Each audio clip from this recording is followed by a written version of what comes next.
Cristiana stood on the balcony, hidden in the shadows.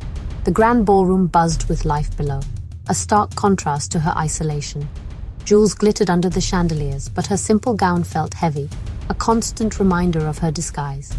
She was a shadow, a whisper, a queen living as a ghost. The music drifted up, a melancholic waltz that spoke of love and loss. Her heart ached with a familiar pain. Every smile she saw, every shared glance, felt like a betrayal of her own shattered dreams. She was a queen without a kingdom, a lover without her beloved. Cristiana, darling, you must come down. Queen Livia's voice was sharp, cutting through Cristiana's thoughts. Lord Ashford's son has arrived. Charles Alexander, they call him, a fine young man and heir to a powerful dukedom. Cristiana stiffened. Mother, you know I have no interest in these games. I am not fit to be anyone's wife, let alone a duke's. The words tasted like ash in her mouth. Livia's smile didn't reach her eyes. Nonsense, darling. You are young, beautiful, and a queen. You have a duty to forget the past and secure our future. Her grip on Cristiana's arm tightened. Go, and at least pretend to be interested. Cristiana descended the grand staircase, each step heavy with unspoken resentment. Every gaze felt like a brand, marking her as different, as broken. She longed for the simplicity of her old life, before crowns and conspiracies had stolen her happiness. She yearned for open skies, for the wind in her hair, for the freedom to love without consequence. But those dreams were gone, buried in a past she couldn't escape. Now, her duty was to her people, to the remnants of her kingdom that hid in the shadows, waiting for a queen who had lost her way. Across the ballroom, Charles Alexander stood with his father, accepting greetings with practiced ease. He was everything Cristiana was not, confident, powerful, born to rule. But behind his charming smile, she saw a flicker of weariness, the burden of responsibility etched on his young face. He too was a prisoner of his lineage, bound by duty and expectation. His life, like hers, was a tapestry woven with threads of obligation. Even from afar, Cristiana sensed a kindred spirit, a fellow traveler on the treacherous path of power.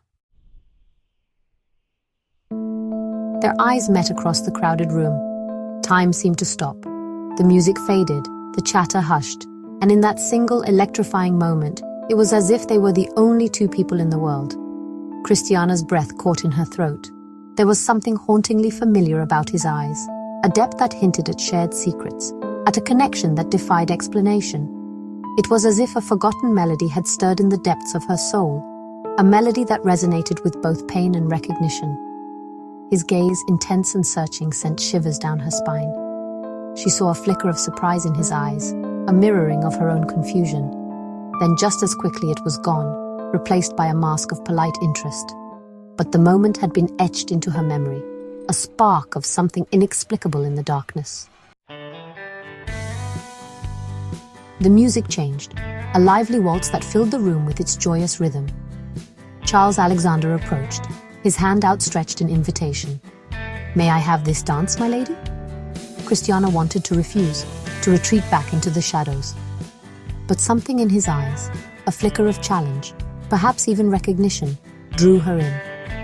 She placed her hand in his, her fingers trembling slightly at the contact. As they moved together, his hand firm on her waist, she felt an undeniable connection, a sense of rightness that both excited and terrified her.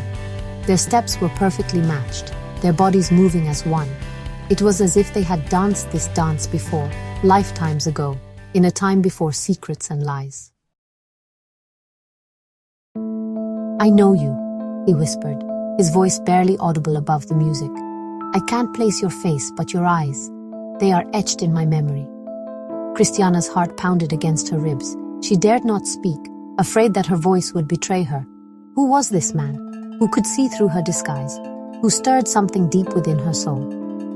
"Don't be afraid," he continued, his voice a low murmur against her ear. "I won't hurt you, but there's something familiar about you. I feel it too." Suddenly, a figure emerged from the shadows at the edge of the ballroom. Tall, cloaked, and menacing, he stood silently, his gaze fixed on Christiana and Charles Alexander. His face was hidden in the darkness, but his eyes glowed with an eerie light. A cold dread washed over Christiana. She recognized the emblem on his cloak, a symbol of an ancient order, sworn to protect and to destroy. A memory, long buried, surfaced in her mind, a whispered vow, a promise made in blood, a destiny she thought she had escaped. Their dance continued, but the joy was gone, replaced by a chilling premonition. Christiana's past, the one she had so carefully buried, was resurfacing, and it threatened to destroy everything.